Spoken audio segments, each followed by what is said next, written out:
Happily Ever After is back at the Magic Kingdom. And to celebrate, we're spending $200 extra to go see it.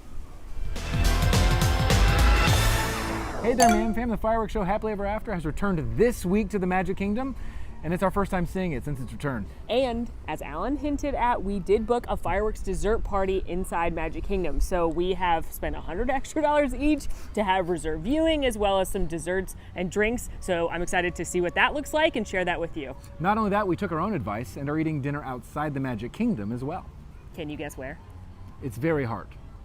Anyway, excited for a delicious evening and to cry my eyes out because Jordan Fisher is back in the Magic Kingdom.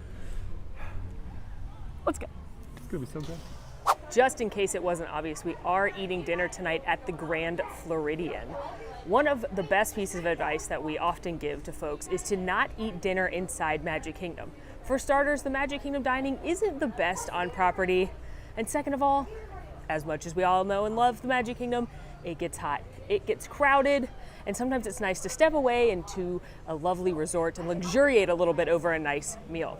There are several places that you can eat on the monorail line right outside Magic Kingdom. Here at the Grand Floridian, you could go to the Grand Floridian Café. You could go to a signature restaurant like Citrico's or Narcoossee's if you feel like being a little fancier. Over at the Contemporary, you could eat at Steakhouse 71. That's one of my favorite restaurants in Disney. Or again, want to be a little fancier, head upstairs to California Grill. Want character dining? Chef Mickey's. And at the Polynesian, you could go to Kona Cafe, another underrated spot, pretty easy to snag reservations there, as well as the much beloved Ohana. Plus, all three of these resorts have great lounges, so there are tons of options of places to eat, drink, relax, and luxuriate a little bit, refresh yourself, get some AC, and then head back into the Magic Kingdom. We asked the Man Fam on our Discord where we should eat tonight, which of the three hotels would they like us to showcase some of these underrated restaurants, and they picked the Grand Floridian. So we are headed to the Grand Floridian Café. The Grand Floridian Café is a very, very solid restaurant here that offers brunch, which I've been confused as why they didn't just go with brunch instead of that, but hey, they're making up words out here. I admire the innovation. Brunch as well as dinner, and honestly, I think it's likely one of the unsung heroes of the restaurants that you have in the monorail resort area, and it's a lot easier to get into than places like Ohana or California Grill, or even at the Grand Floridian, like places like Narcoossee's. At the Grand Floridian Cafe, you can find a wide variety of standard American fare, although it's going to be elevated here, of course, because you're at the Grand Floridian. For appetizers, you'll find things like the chilled jumbo shrimp cocktail, as well as a variety of seasonal soups and salads. As far as entrees go, you'll find things like their famous buttermilk fried chicken, which you can also see taking a new form on the Blunch, something I'll never get used to saying, the Blunch menu in the chicken and waffles meal, as well as things like the lobster thermidor burger and the New York strip steak. The drink menu isn't anything super fancy here. They've got a couple signature cocktails, but it's mostly kind of a generic Disney beverage list, so we just stuck with iced tea since there's drinks to be had at the Magic Kingdom. But what's not ordinary, which you're not going to see at other Disney restaurants, is they usually have a chocolate display here from the pastry chefs. Remember, the Grand Floridian pastry chef team is the team that does the amazing gingerbread house during the holidays. Right now it's the springtime, so they've got these incredible gourmet, over-the-top decorated Easter eggs out in the lobby, but there's a special one that they put here inside of the restaurant. So it's got Humpty Dumpty, and it looks like Alice is trying to help him out on this one. I've seen statue replicas of Cinderella Castle in here. I have seen statues of Remy. So it's a really fun kind of little treat when you come to this restaurant, because this is all chocolate and it's all edible, hand painted by the chefs, which is incredible. Starting the meal off the way that Oprah would, with bread. I love bread.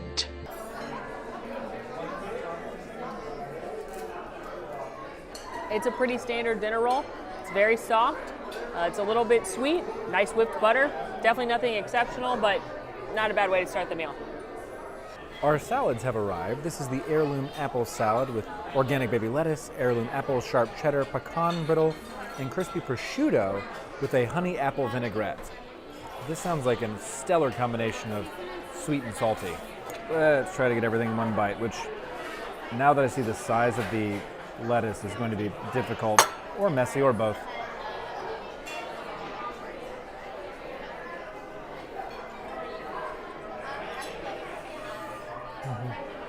Right off the bat, this is not a singular texture. It's actually a really nice mix of what you'd expect from lettuce, and you get some crunch from the candied pecans as well as the apples. I like that it's offset with the vinaigrette. It adds a nice acidity to it, and it finishes off with the richness of the cheddar cheese. And at the back end, you get some nice saltiness from the prosciutto. This is a winner. I don't know what I was expecting, but this might be top 10 salads I've had on property. Best salad you've had in Disney World, go. It doesn't exist anymore. It's a chicken Caesar salad, lovingly stuffed inside of a hollowed out crisp hoagie bun, served in Hollywood Studios.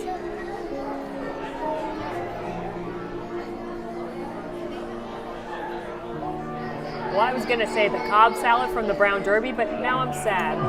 Entrees are here, and I went for the famous buttermilk fried chicken. I've had it many times with the waffles at brunch.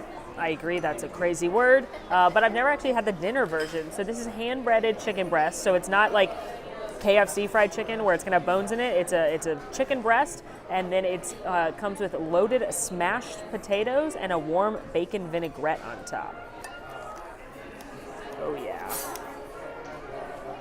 This is quite good chicken. It's got nice, it looks like almost like cornflakes or something, or the batter, because it's flaking like that. It's nice chicken breast. It's more like a big, delicious chicken tender than it is what I think of traditional fried chicken.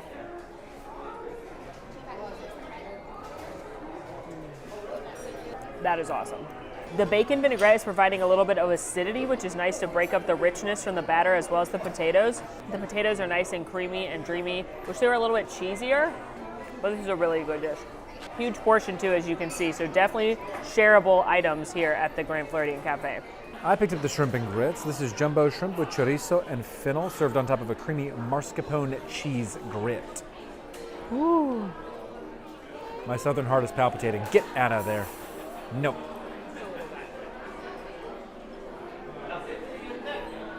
There really is no dainty way to extract the tail from a shrimp. Oh no, what happened? Okay. Some grit. Some chorizo. Some shrimp. It's a lot of shrimp. To your health. Oh wow.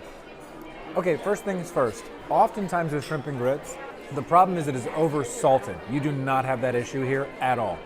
It's very, very rich throughout with some great semi-spicy flavors coming through. Nothing that's going to be overheating your palate, but you can tell that there's just the barest bit of spice in the background. The chorizo is cut up rather small, so it's difficult to find. I honestly wish I had more. After having a couple more shrimp, I'm here to say they're not going to knock your socks off. They're not a blow you away shrimp. They're cooked okay.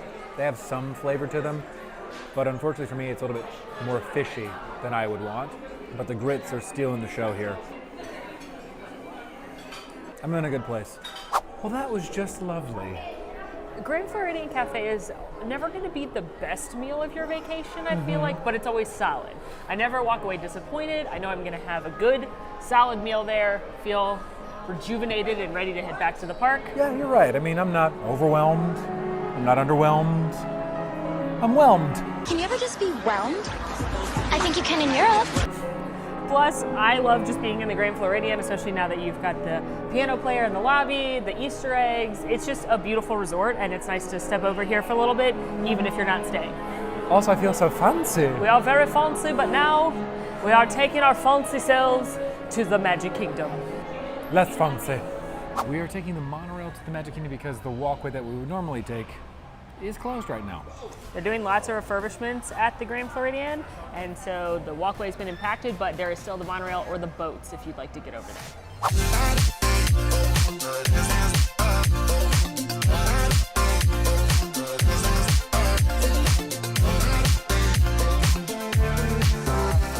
It is a simply stunning evening here at the Magic Kingdom. It's also very mild outside too, so I'm not sweating. yeah, I feel It's nice. like a normal human. It's nice, and look at those beautiful cotton candy clouds. Yeah. Only thing that could make it better, having a reserved seat for the fireworks. Wait a minute. I see. Yeah. Yeah, we have one. I Yeah. can't wait. What a beautiful time to walk right down the middle of Main Street, USA. And do you see what I see? The castle's getting naked. What? The 50th medallion is gone. Oh. Some of the beading looks like it's gone. See, I didn't. Yeah. You didn't know what I was saying, did you? No, that was a weird sentence at first, but now I get it. But it makes sense now. The clock that was on Main Street for the 50th is down. They're like, goodbye 50th, hello D100. Honestly, a welcome change. True. 50th was fun. It I'm was happy way to too welcome in a long. new celebration. It was very long. It's a long time to celebrate 50 years. It felt like 50 years. Like we mentioned earlier, we have booked one of the fireworks dessert parties. There are 3 different in-park dessert parties, and these are all an added cost on top of your ticket. There is the fireworks pre-party. This one allows you to have your desserts and snacks and drinks prior to the fireworks and then enjoy reserved viewing. There is the fireworks post-party. That's the one we're doing. We're headed to check-in now. Then we will get reserved viewing for Happily Ever After and then enjoy our desserts, snacks, and drinks afterwards. Those are both $99 per adult and $59 per child. There is also the fireworks sweets and seats dessert party, which is on the lower half of the Tomorrowland Terrace, where you check in, you get your treats and sweets and drinks, and then you get reserved seating for the fireworks. That one's very nice. I've done that one before, but you are sitting a little off to the side. And so for our first viewing of Happily Ever After, we wanted to be right in the middle in the hub. Seats and treats is a little bit more expensive. It's $114 per adult and $69 per child. Then there are 2 dessert party options outside of the Magic Kingdom. There is the ferry boat cruise, which takes you on one of the Magic Kingdom ferry boats, parks you in the middle of the lagoon. You get to watch the fireworks from the water, and there's sweets and drinks aboard the ship. That one is also $99 for adults, $59 for kids. And do note that one is currently under refurbishment till the beginning of July. I've done that one as well, and it's fun and it's cool if you've seen the fireworks several times. It's fun to be out on the boat, but certainly not as good as being inside the park. The one I would say that rivals being inside the park, a good reason to watch it from outside, is at the California Grill. They have a appetizer and dessert party. Definitely more catered towards adults, I would say. It has a dress code. You're going to get some light bites, including sushi and other eats from California Grill, as well as some more gourmet desserts, and it's all you care to imbibe as well. That one's $129, and you get to watch the fireworks from atop. The contemporary, they pipe in the music. It's absolutely beautiful. I definitely recommend that one as more of like a honeymoon or an anniversary treat. It's a little bit more adult friendly than these ones in the park, but all of these make a really great enhancement to a trip for a special occasion or a birthday, or if you just want to not have to worry about fighting for a spot to see the fireworks. We got all checked in. Check-in is at the Tomorrowland Terrace, and now that we have been checked in, show that wristband. It says enchantment on it. That is incorrect. But now that we are checked in, we can go to the terrace and take our seats in preparation for the show. Well, after much deliberation, we have made it to what we have considered the perfect spot. I think it looks incredible, so I'm very happy with this. Now, Tinkerbell, she's gonna fly right there. That's almost as magical as it'll be in an hour.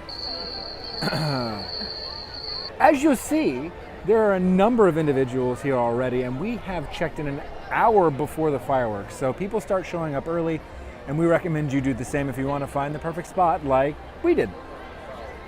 There it is, right there. One more demonstration of Tinkerbell, please. Oh wait, I gotta. Magic. Why are you purring like a cat? That was pixie dust. Twinkle, twinkle, twinkle, twinkle, twinkle. I'll take that. Yeah, that'll work. Alan, Molly. best fireworks show Magic Kingdom's ever had, go. Wishes. That's the right answer. Happily Ever After or Enchantment? Happily Ever After. Listen. I know a lot of you liked to hate on Enchantment. Well, I don't hate Enchantment. And that made me sad because I really liked Enchantment. I thought it was beautiful. I liked the projections down Main Street. I thought that was a really nice enhancement. I think Enchantment was a good show, especially when they added the Walt tribute at the beginning. But I don't think it was a good 50th show for Walt Disney World. I couldn't agree more. If you're going to roll out Enchantment, that's going to be your next Happily Ever After for years. Yeah, not 18 months. What I will say about Happily Ever After, we're not going to be able to see it tonight, is that they did add enhancements down Main Street. There are some projections down Main Street, so the next time we see it, we'll have to stand a little bit more down Main Street. Yeah. But I'm excited to just stand here right in the castle. But I agree, wishes for life. There is definite nostalgia factor there, though. Yeah, From college program to internships. That's the one I saw growing up. Yeah.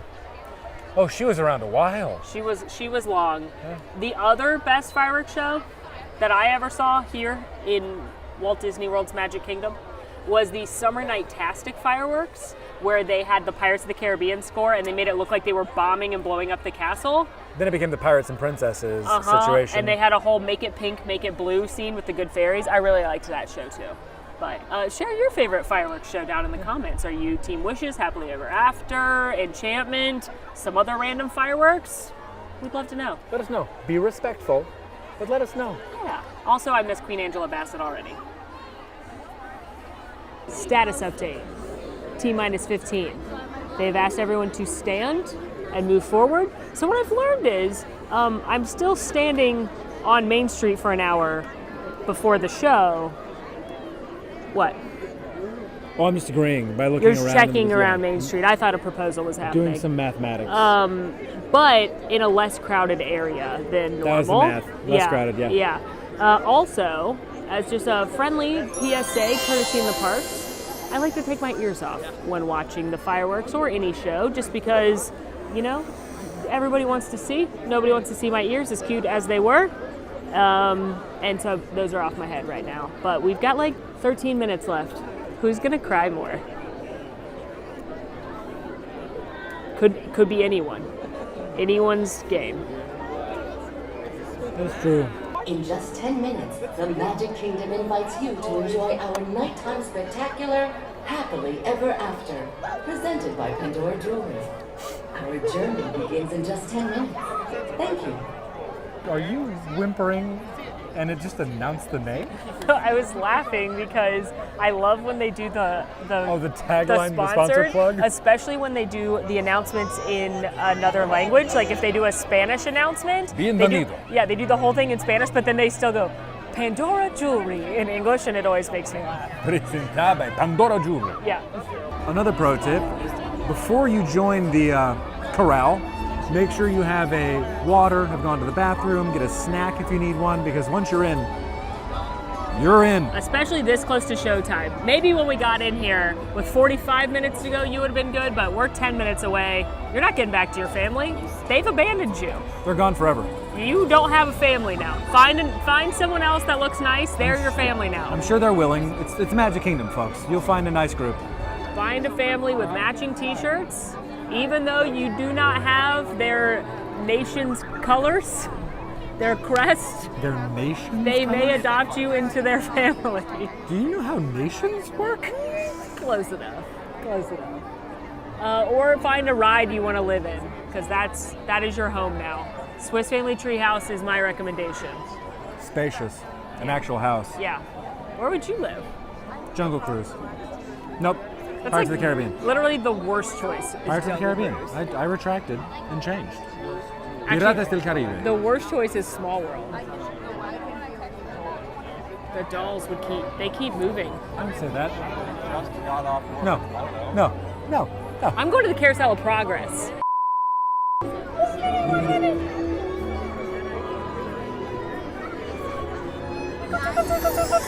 Ready to begin.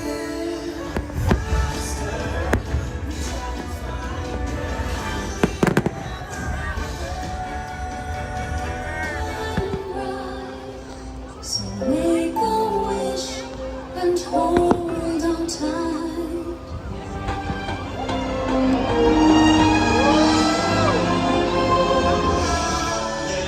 Just for one day and then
The good news, that soundtrack still slaps.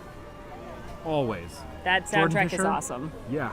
I forgot a lot of the music. I forgot the Mulan part, and I love Mulan.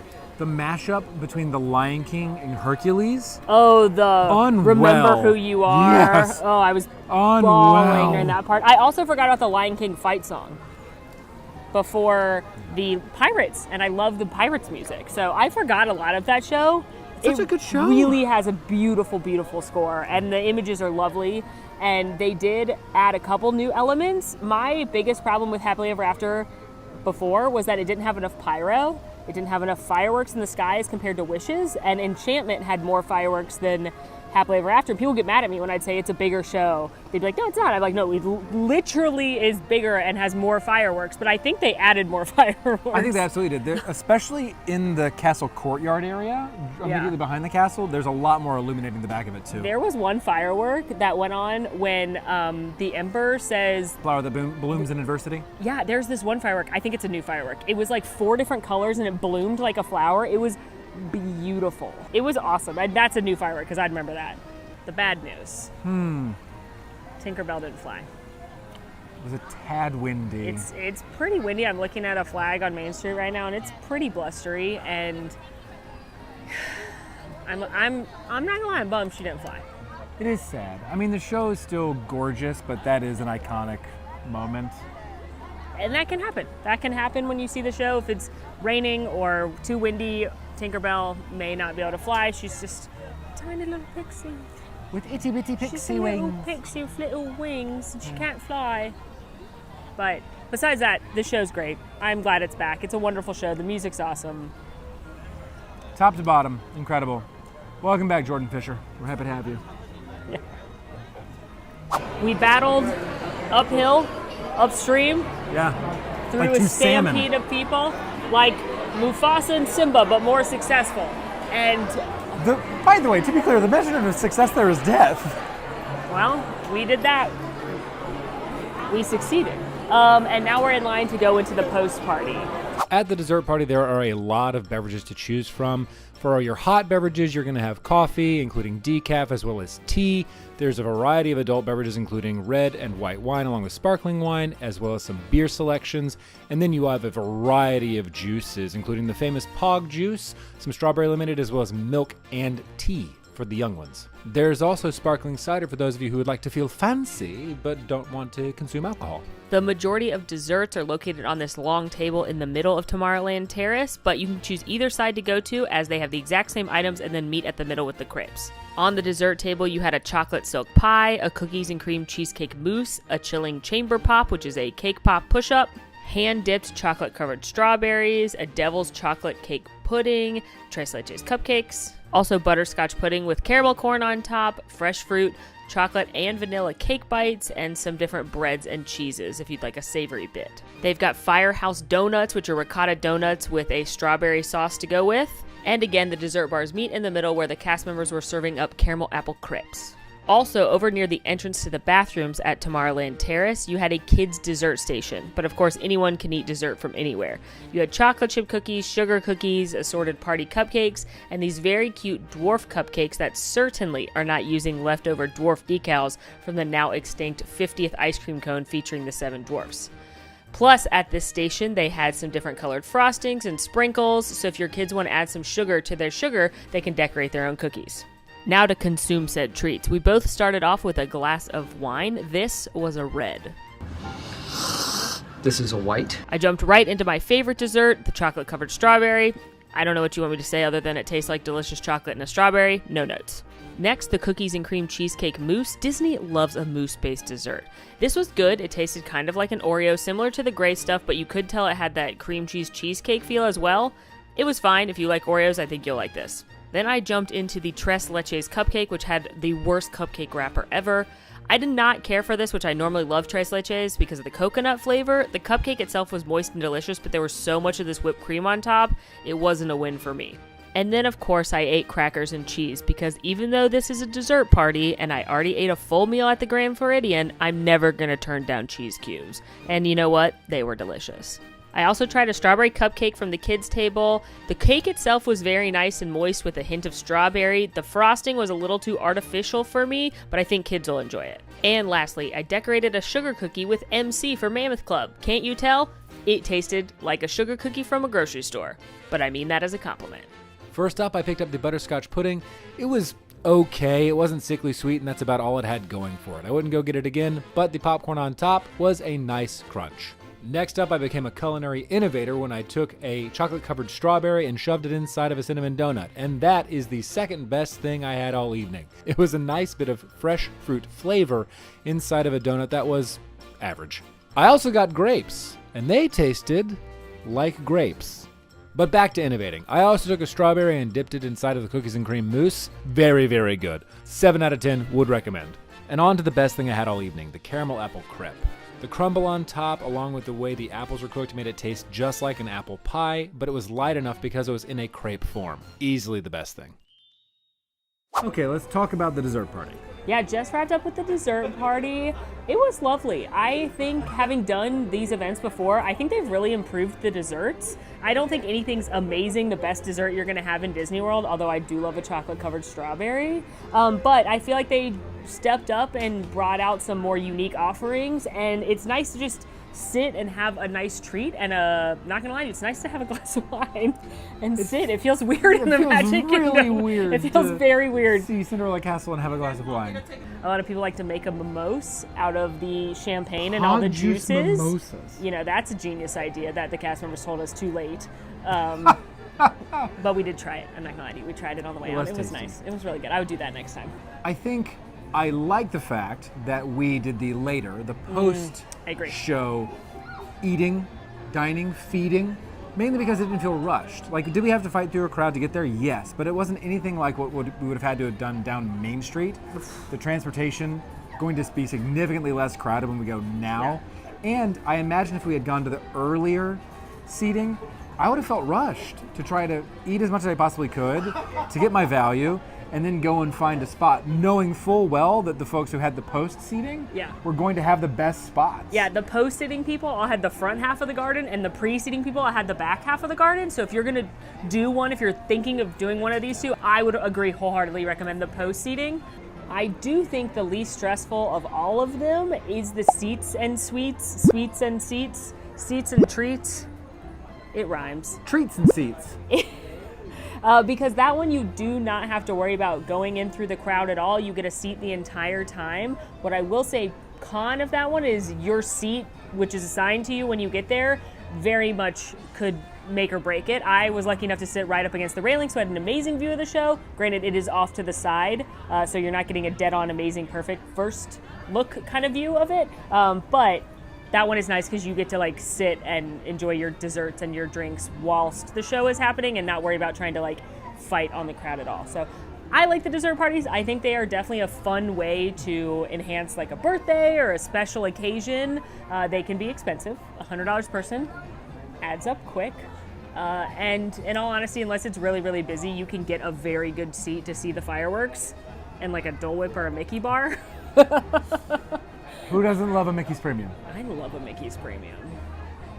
Well, if you think it's better, then I propose, for science and absolutely no other selfish reason whatsoever, that we try the seated treat. Sweets and seats. Sweets and seats and treats. And eats. Ooh, situation. Or the California Grill dining package. I could be tempted to do either of those for science. For science only. Only for science. Yeah. For the sake of study and creating a solid and cohesive hypothesis to lead us towards a theory in firework viewing. Our firework viewing thesis, if you will. Sure. It feels like it needs to be done. We can't come to a scientific conclusion without testing all of the different methods. Right. Doing the same thing over and over again is the definition of insanity. If you'd like us to conduct this scientific experiment, if you're curious in the results, let us know. I'll bring my beaker. The Muppet. Well, friends, that is a wrap on this wonderful evening at Magic Kingdom. So glad Happily Ever After is back. If you want to see us do that science experiment, got other ideas for videos, let us know down in the comments. And be sure to like and subscribe if you're new, and follow us on all of our socials. And if you want to vote and participate like we had earlier for this video, join us on Discord. We love to chat and engage with you all there, and the MAM fam is always growing. We're happy to have you there. And until next time, friends, I'm Molly. And I'm Alan. And it's been so magical. It is magical. Jordan Fisher's back. Happily ever after. The battles, the stories, the losses, and all the glory. Living out the way we live every day. Just look to the and fly. We all have the courage to fly. They're so cute.